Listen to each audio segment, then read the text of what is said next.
原文會上新的戲劇引起爭議，因為製作團隊有用到花蓮大發龍這個部落的名來做戲劇的名稱，不過煞攏無先問過部落的意見，族人都要求愛來尊重。也原文會嘛是隨派人去溝通，看敢要討論看賣要改戲劇的名無。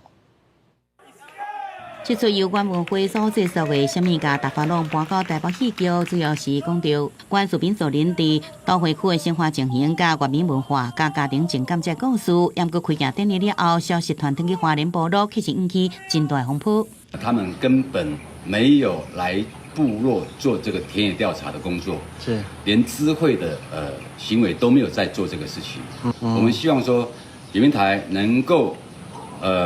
重視。不管是太巴朗部落，任何一個族群一樣，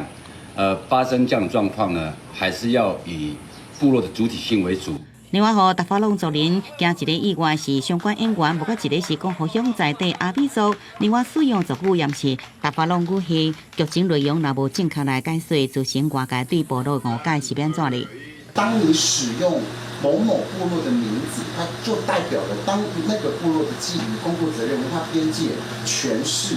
以及包括剛剛長輩們講的太巴阿美語，還是想要先理解一下，在製作案投去之前，你們的程序是什麼？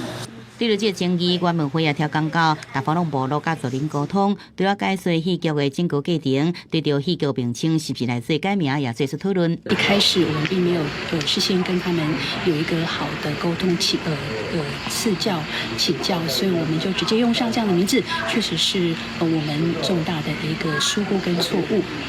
節目的名稱如果有一個確定了，我們也會再做一個宣傳。因為原委會也捌佇2018年無經過基比部落授權，就大主大意演出勇士舞，尾仔也封過。這擺事件又擱再引起族人的不滿，希望外界佇使用部落相關名稱也是文化時，會用多多來尊重。